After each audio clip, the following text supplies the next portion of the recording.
राधे राधे दोस्तों, जय श्री कृष्णा। आज हम सुनेंगे श्री कृष्ण की बाल लीलाओं में से दावांगिन का शमन, प्लम्बा प्लम्बासुर का वध और दावानल पान की कथा के बारे में। तो आइए शुरू करते हैं। दावागिन का शमन। कालिया दमन की कथा सुनने के बाद राजा परीक्षित ने शुकदेव गोस्वामी से पूछा कि कालिया ने अपना सुंदर स्थान क्यों त्यागा था और गरुड़ उनके प्रति विरोध क्यों रखता था। शुकदेव गोस्वामी ने राजा को बताया कि नागल्य नामक द्वीप सर्पों से बसा था और कालिया वहां का प्रमुख सर्प था। उस द्वीप में सर्प खाने का आदि होने के कारण गरुड़ सर्प खाने को आता था और इच्छानुसार अनेक सर्पों को मारता था। उनमें से वह कुछ को खा जाता, किंतु अन्यों का वृथा ही वध करता रहता। इससे सर्प समाज इतना भयभीत हो उठा था कि उनके मुखिया वासुकी ने ब्रह्मा जी से रक्षा करने की प्रार्थना की। ब्रह्मा जी ने ऐसी व्यवस्था कर दी कि गरुड़ उपद्रव न मचा सके। इस व्यवस्था के अनुसार प्रत्येक अमावस्या को सर्प समाज गरुड़ को एक सर्प की भेंट दिया करे। यह सर्प वृक्ष के नीचे गरुड़ को बलि रूप में रख दिया जाता। गरुड़ इस भेंट से प्रसन्न था, अतः वह अन्य सर्पों को तंग नहीं करता था। किंतु धीरे धीरे कालिया ने इस स्थिति का लाभ उठाया। उसे वृथा ही अपने एकत्रित विष की मात्रा का तथा अपनी भौतिक शक्ति का गर्व हो उठा। अतः उसने सोचा, गरुड़ को यह भेंट क्यों दी जाए। अतः उसने भेंट देना बंद कर दिया और गरुड़ को जाने वाली भेंट स्वयं खाने लगा। जब विष्णु के महान भक्त गरुड़ को पता चला कि कालिया ऐसा करता है तो वह अत्यंत क्रोधित हुआ और इस आक्रामक सर्प को मारने के लिए द्वीप की ओर बढ़ा। कालिया ने अपने अनेक फनों तथा विषैले तीक्ष्ण दांतों तथा गरुड़ से लड़ने का प्रयत्न किया। उसने गरुड़ को काटना चाहा, किंतु अक्षर्य के पुत्र ने अत्यंत क्रोध तथा वेग के साथ अपने तेजमय स्वर्णिम पंखों से कालिया के शरीर पर प्रहार किया। कालिया, जो कुद्र के पुत्र अर्थात कुद्रुसूत के नाम से भी विख्यात है, तुरंत भागकर कालिया झील पहुंचा, जो यमुना नदी के भीतर है, क्योंकि गरुड़ वहां नहीं पहुंच सकता था। कालिया ने निम्नलिखित कारण से यमुना के जल के भीतर निवास किया। जिस तरह गरुड़ कालिया सर्प के द्वीप में जाता था, उसी प्रकार वह यमुना से भी मछली पकड़कर उन्हें खाने के लिए जाता था। किंतु वह सौभरी मुनि नाम के एक महान योगी रहते थे, जो जल के भीतर ध्यान कर धरते थे और मछलियों के प्रति सहानुभूति दिखाते थे। उन्होंने गरुड़ को कहा कि वह मछलियों को तंग करने वहां न आए। यद्यपि वह भगवान विष्णु का वाहन होने के कारण किसी की आज्ञा के अधीन न था, किंतु उसने इस महान योगी की आज्ञा का उल्लंघन नहीं किया। उसने बहुत सारी मछलियां खाने की बजाय एक बहुत बड़ी मछली पकड़ ली, जो मछलियों की सरदार थी। सौभरी मुनि अत्यंत दुखी हुए कि गरुड़ मछलियों के सरदार को ले गया। उसकी सुरक्षा के विषय में सोचते हुए उन्होंने गरुड़ को शाप दिया, यदि आज से तुम यहाँ मछलियां पकड़ने यहाँ आओगे तो मैं बलपूर्वक कहता हूँ कि तुम तुरंत मारे जाओगे। यह शाप केवल कालिया को ज्ञात था, अतः वह आश्वस्त था कि गरुड़ यहाँ नहीं आ सकेगा। इसीलिए उसने यमुना दह में शरण लेने की ठानी। किंतु कालिया द्वारा सौभरी मुनि के शरण में जाना सफल नहीं हुआ। उसे गरुड़ के स्वामी कृष्ण ने यमुना से मार भगाया। यहाँ ध्यान देने योग्य है कि गरुड़ का सीधा संबंध श्री भगवान से है और वह इतने बलशाली हैं कि उसे न कोई आदेश दे सकता है और न शाप। वस्तुतः गरुड़ को, जिन्हें श्रीमद् भगवत में भगवान के स्तर के समकक्ष बताया गया है, सौभरी मुनि शाप दिया जाना अपराध था। यद्यपि गरुड़ ने प्रतिशोध लेने का यत्न नहीं लिया, किंतु यह वैष्णव पुरुष के प्रति किया गया मुनि का यह अपराध क्षम्य नहीं था। इस अपराध के कारण मुनि को अपने योगी पद से नीचे गिरना पड़ा और बाद में भौतिक संसार में इंद्रिय का भोक्ता, एक गृहस्थ बनना पड़ा। इस प्रकार ध्यान के द्वारा आध्यात्मिक आनंद में लीन रहने वाले सौभरी मुनि का पतन वैष्णवों के प्रति अपराध करने वालों को शिक्षा देता है। जब अंततः कृष्ण कालियादह से बाहर आ गए तो उन्होंने सारे मित्रों तथा संबंधियों ने उन्हें यमुना तट पर देखा। वे उन लोगों के समक्ष अत्यंत विभूषित रूप में सारे शरीर में चंदन चर्चित किए, अमूल्य रत्नों से मणियों से सुशोभित एवं लगभग पूर्णतः स्वर्ग से आच्छादित प्रकट हुए। वृंदावन के वासियों, ग्वालों, गोपियों, माता यशोदा, महाराज नंद तथा समस्त गायों एवं बछड़ों ने कृष्ण को यमुना से आते देखा और उन्हें ऐसा लगा मानो उनके प्राण वापस आ गए हों।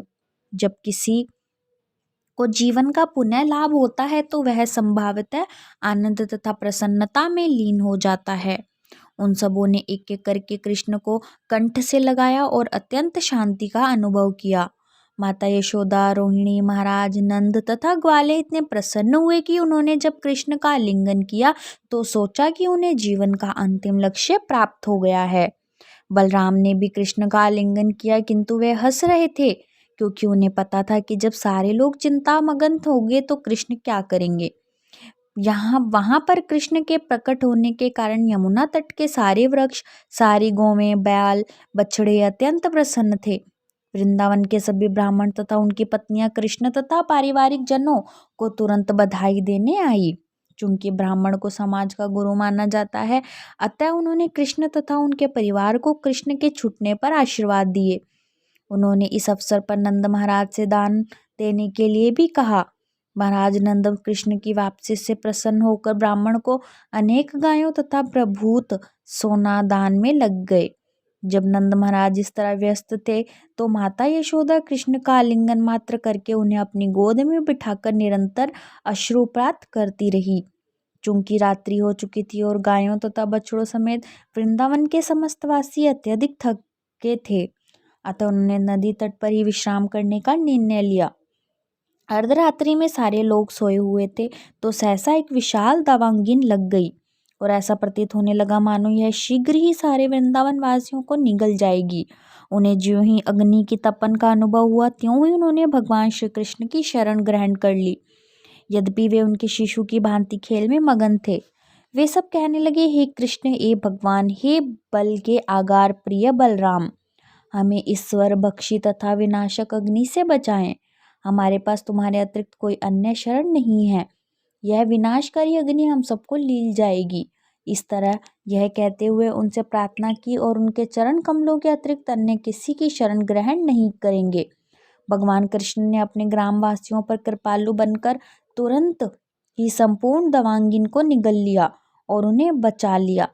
यह कृष्ण के लिए असंभव न था क्योंकि वे इच्छानुसार कुछ भी कर सकने की असीम शक्ति से युक्त हैं। इसी के साथ हमारी ये कथा दावांगिन का शमन की कथा पूर्ण हुई। और अब हम सुनेंगे प्लम्बासुर का वध। विनाशकारी अग्नि को बुझाकर कृष्ण पुनः अपने परिजनों, मित्रों, गायों, बछड़ों, बैलों से घिरकर और अनेक गायन से महिमा मंडित होकर वृंदावन में प्रविष्ट हुए, जो सदैव गायों से परिपूर्ण रहता था। जब कृष्ण तथा बलराम वृंदावन में ग्वालों तथा गोपियों के मध्य जीवन का आनंद लूट रहे थे तो क्रमशः ग्रीष्म ऋतु आ गई। भारत में ग्रीष्म ऋतु का कोई स्वागत नहीं करता क्योंकि वहाँ इसमें अत्यधिक गर्मी पड़ती है, किंतु वृंदावन के सारे लोग प्रसन्न थे क्योंकि वह ग्रीष्म ऋतु वसंत की भांति प्रकट हुई थी। ऐसा कृष्ण तथा बलराम के वहाँ रहने के कारण हो सका क्योंकि वे दोनों ब्रह्मा तथा शिव के भी नियामक हैं। वृंदावन में अनेक झरने हैं जिनसे निरंतर पानी गिरता रहता है और उनकी ध्वनि इतनी मीठी होती है कि इससे झिंगुरों की झनकार दब जाती है। सर्वत्र जल बहने के कारण यह सदैव अत्यंत हरा भरा तथा सुंदर दिखता है। वृंदावनवासी सूर्य की झलकाने वाली गर्मी अधिक ताप से भी कभी भी विचलित नहीं होते थे। वृंदावन की झीलें हरी घास से घिरी रहती थी और उनमें कहलार, कंज और उत्पल जैसा नाना प्रकार के कमल पुष्प खिलते रहते हैं और वृंदावन में बहने वाली वायु कमल के सुवासित मकरंद कणों को अपने साथ ले जाती रहती है। जब यमुना की तरंगों, झीलों तथा झरनों के जलकण वृंदावन वासियों के शरीर का स्पर्श करते थे तो वह स्वतः शीतलता का अनुभव करते थे, अतः वे ग्रीष्म ऋतु के द्वारा तनिक भी विचलित नहीं होते थे। वृंदावन सुरम्य स्थल है, यहाँ सदैव फूल खिलते रहते हैं। यहाँ अनेक प्रकार के अलंकृत हिरन भी रहते हैं, पक्षी कलरव करते हैं, मयूर कूजते हैं और नाचते हैं तथा मधुमक्खियाँ भनभनाती बनाती हैं, कोयले पंचम स्वर में गाती हैं। आनंद कंद कृष्ण वंशी बजाते हुए अपने अग्रज बलराम तथा अन्य ग्वाल बालों एवं गायों को साथ लिए वृंदावन के सुंदर वन में वातावरण का आनंद लेने के लिए आए। वे वृक्षों के नव किसलियों के बीच गए जिनके पुष्प मोर पंखों जैसे थे। उन्होंने इस पुष्पों की माला पहनी और केसर रज से विभूषित हुए। कभी वे नाचते और गाते तो कभी वे एक दूसरे से कुश्ती लड़ते।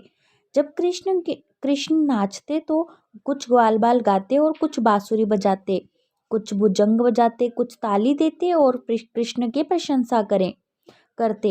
हे बंधु, तुम बहुत सुंदर नाचते हो। वस्तुतः ये सारे बालक देवता थे जो स्वर्गलोक से कृष्ण की अनेक लीलाओं में सहायता करने आए थे। ये देवता ग्वाल बालों के वेश में कृष्ण को नाचने में प्रोत्साहन दे रहे थे, जिस प्रकार यह कलाकार दूसरे की प्रशंसा करके प्रोत्साहित करता है। तब तक कृष्ण तथा बलराम का मुंडन संस्कार नहीं हुआ था, अतः उनके बाल कौओं के पंखों की भांति इकट्ठे हो गए। वे अपने मित्रों के साथ सदा आग मिचोली खेलते या परस्पर लड़ते भिड़ते रहते। कभी कभी जब उनके मित्र कीर्तन करते तथा नाचते होते तो कृष्ण उनकी प्रशंसा करते। मित्रों, तुम लोग अच्युतम नाच तथा गायन कर रहे हो। लड़के बैल और गोल गोल आमलकी फलों को गेंद बनाकर खेलते। कभी कभी वे छुई छुआल खेलते, जिनमें एक दूसरे को ललकारते और छूते। कभी कभी वे जंगली हिरणों तथा विविध पक्षियों का अनुकरण करते। वे एक दूसरे के साथ मेंढक की बोली का अनुकरण करके हंसी उड़ाते और वृक्षों के नीचे झूलने में आनंद लेते। कभी कभी वे परस्पर राजा तथा प्रजा का खेल खेलते। इस प्रकार कृष्ण तथा बलराम अपने मित्रों के साथ सभी प्रकार के खेल खेलते और नदियों, सरोवरों, नालों, सुंदर वृक्षों तथा उत्तमोत्तम फूल फलों से पूर्ण वृंदावन के सुखदायक वातावरण का आनंद उठाते। एक बार जब वे सब अपनी दिव्य कलाओं में लीन थे तो प्लम्बासुर नामक एक असुर उनकी टोली में बलराम तथा कृष्ण दोनों को चुराने के उद्देश्य से घुस आया। यद्यपि कृष्ण एक ग्वाल बाल का अभिनय कर रहे थे, किंतु भगवान के रूप में वे भूत, वर्तमान तथा भविष्य सब कुछ जानते थे। अतः जब लंबासुर उनकी टोली में घुस आया तो कृष्ण सोचने लगे कि इस असुर का किस तरह वध किया जाए। किंतु बाहर से वे उससे मित्र रूप में मिले और कहा, प्रिय मित्र, अच्छा लगा कि तुम्हारी हमारी लीलाओं में भाग लेने आए हो। फिर कृष्ण ने अपने समस्त मित्रों को बुलाकर आज्ञा दी, जब हम अपनी अपनी जोड़ी बनाकर खेलेंगे तो जोड़े में ही रहकर ललकारेंगे। इस प्रस्ताव के कारण सारे बालक एकत्रित हो गए। कुछ बलराम की पाली में हो गए और कुछ कृष्ण की पाली में, और अपनी अपनी जोड़ी के साथ खेलने लगे। इससे हारे हुए खिलाड़ी को अपने पीठ पर विजयी खिलाड़ी को चढ़ाना होता था, जिस प्रकार घोड़ा अपने मालिक को चढ़ाता है। वे खेलने लगे और भाड्री वाहन से होकर जाते समय साथ साथ कुएं चराते हुए श्री दामा तथा वृषभ सहित बलराम की टोली विजयी हुई। अतः कृष्ण की टोली को इन सब बालकों को अपनी पीठ पर बैठाकर भांडरी वन से होकर जाना पड़ा। भगवान श्री कृष्ण हारने के कारण श्री दामा को अपनी पीठ पर चढ़ाया और भद्रसेन ने वृषभ को इस प्रकार का खेल का अनुकरण करते हुए ग्वाल बाले के रूप में आए प्लम्बासुर ने बलराम को अपनी पीठ पर चढ़ा लिया। प्लम्बासुर असुर ने सबसे अधिक महत्वपूर्ण था कि उसे अनुमान लगाना था कि ग्वाल बालों में कृष्ण का सर्वाधिक शक्तिमान है। कृष्ण की टोली से बचने के उद्देश्य से प्लम्बासुर बलराम को दूर तक ले गया। निसंदेह वह असुर अत्यंत बलवान था, किंतु तो बलराम को पर्वत के तुल्य लिया जा रहा था। अतः वह उनके भार से थकने लगे और उसने अपना असली रूप धारण कर लिया। अपने इस रूप में वह सुनहरे मुकुट तथा कुंडल से सुशोभित हो ऐसा लग रहा था कि मानो विद्युत में बादल चंद्रमा को धारण किए है। बलराम ने देखा कि असुर का शरीर उदलने की सीमा तक फैला है। उसकी आंखें अग्नि के समान जल रही है और उसके तीक्ष्ण दांत मुंह के भीतर चमक रहे हैं। पहले तो बलराम उस असुर को देखकर चकित हुए और सोचने लगे, यह कैसे हुआ। अचानक वह वाहक सब तरह से बदल गया था, किंतु मन विमल होने पर वे तुरंत समझ गए कि उन्हें कोई असुर उनके मित्रों से दूर लिए जा रहा है और मार डालना चाहता है। अतः उन्होंने तुरंत ही असुर के सिर पर उसी प्रकार मुष्ट प्रहार किया, जिस प्रकार इंद्र पर्वत पर वज्र अपना प्रहार करते हैं। बलराम के मुष्टि प्रहार से वह असुर चोट खाए सर्प की भांति मुंह से रक्त वमन करता हुआ मर गया। जब असुर गिरा तो उसने भीषण गर्जना की और मानो इंद्र के वज्र प्रहार से विशाल पर्वत गिरा दिया हो। यह सारे बालक उस स्थान की ओर झपटे। उस भयानक दृश्य को देखकर वे बहुत अच्छा कहकर बलराम की प्रशंसा करने लगे। फिर वह सोचकर कि बलराम मृत्यु से उबरे हैं, वे सब उनका अत्यंत स्नेहपूर्वक आलिंगन करने लगे और अपनी अपनी बधाइयां तथा आशीष देने लगे। स्वर्गलोक के सारे देवता अत्यंत एकत्रित हुए और उन्होंने बलराम के दिव्य शरीर पर पुष्प वर्षा की। इस प्रकार असुर प्रम्बासुर को मारने के लिए उन्हें आशीष तथा बधाइयां भी दी गई। और इसी के साथ हमारी यह लीला पुरुषोत्तम के भगवान श्री कृष्ण की कथा के अंतर्गत प्लम्बासुर वध नामक कथा पूर्ण हुई। और इसी के साथ हमारी यह तीसरी कथा सुनेंगे, जो है दावानल पान की कथा। जब बलराम कृष्ण तथा उनके संगी उपयुक्त लीलाओं में मस्त थे, तो गौएं बिना रखवाली के मनमाना विचरण करती हुई हरी घास चरने के लालच से वन के सुदूर भाग में पहुंच गई। सारी बकरियां, गायें, भैंस एक वन पार करके दूसरे में पहुंची और फिर इष्टाटेवी वन में घुस गई। वह वन हरी घास से पूर्ण था तथा वे सभी आकृष्ट हो गई, किंतु जब वे वहां पहुंची तो उन्होंने देखा कि जहां दावांगिन लगी है, अतः वे सब चित्कार करने लगी। वह वन हरी घास से पूर्ण था, अतः वे सभी आकृष्ट हो गई, किंतु जब वे वहां पहुंची तो उन्होंने देखा कि वहां दावांगिन लगी है, अतः वे सब चित्कार करने लगी। इधर जब कृष्ण, बलराम तथा उनके सखियों ने पशुओं को नहीं देखा तो वे सब चिंतित हुए। वे गायों को पदचिन्हों तथा चरी हुई घास का अनुसरण करते हुए ढूंढने लगे। सभी बालक डरे हुए थे, उनका जीविका की साधन रूप गौवें खो गई। वे गायों के भोजन से भी थक गए और प्यासे हो गए, किंतु शीघ्र ही उन्हें अपनी गायों की चित्कार सुनाई दी। कृष्ण जोर जोर से गायों का नाम ले लेकर बुलाने लगे। कृष्ण को बुलाते सुनकर गौवें प्रसन्नता पूर्वक निनाद करते हुए उत्तर देने लगी, किंतु उस समय तक देवांगिनी ने उस सबों को चारों ओर से घेर लिया था और स्थिति अत्यंत भयानक हो गई थी। ज्यों ज्यों वायु तेजी से चलने लगी, त्यों त्यों लपटें बढ़ने लगी और ऐसा प्रतीत होने लगा मानो सारी जड़ तथा जगम वस्तुएं काल कवलित हो जाएगी। सारी गायें तथा बालक अत्यंत भयभीत हो उठे और वे बलराम की ओर अब उसी तरह देखने लगे जिस प्रकार मरणासन व्यक्ति भगवान के चित्र की ओर देखता है। वे पुकार रहे थे, हे कृष्ण, हे बलराम, आप बहुत बलवान हैं। हम इस दहकती अग्नि के ताप से जल रहे हैं, हमें अपने चरण कमलों में शरण दे। हम जानते हैं कि आप इस संकट से हमारी रक्षा कर सकते हैं। हे प्रिय कृष्ण, आप हमारे घनिष्ठ मित्र हैं। ये अच्छा नहीं है कि हम आपके इस तरह कुष्ठ उठाएं। हम आप सभी पर अब पूरी तरह आश्रित हैं और आप समस्त धर्मों के जाता हैं। हम आपके अतिरिक्त अन्य किसी को नहीं जानते। भगवान कृष्ण ने अपने मित्रों की अंतर्वाणी सुनी और उस पर स्नेहमयी दृष्टि डाली। उन्होंने आंखों से ही अपने मित्रों को बता दिया कि डरने का कोई कारण नहीं है। तब परम योगी शक्तिमान ईश्वर श्री कृष्ण से ने तुरंत ही अग्नि की सारी लपटों का पान कर लिया। इस प्रकार सारी गायें तथा बालक काल के ग्रास से बच गए। सारे बालक भय से प्राय मूर्छित थे, किंतु जब उन्हें होश आया और उन्हें अपनी आंखें खोली तो अपने कृष्ण और तथा बलराम को गायों के बीच भंडारी वन जंगल में पाया। वे आश्चर्यचकित थे कि वे दहकती अग्नि से ज्वाल बाल बच गए और उनकी गायें सुरक्षित है। उन्होंने मन ही मन में सोचा कि कृष्ण का कोई ऐसा सामान्य होकर देवता है।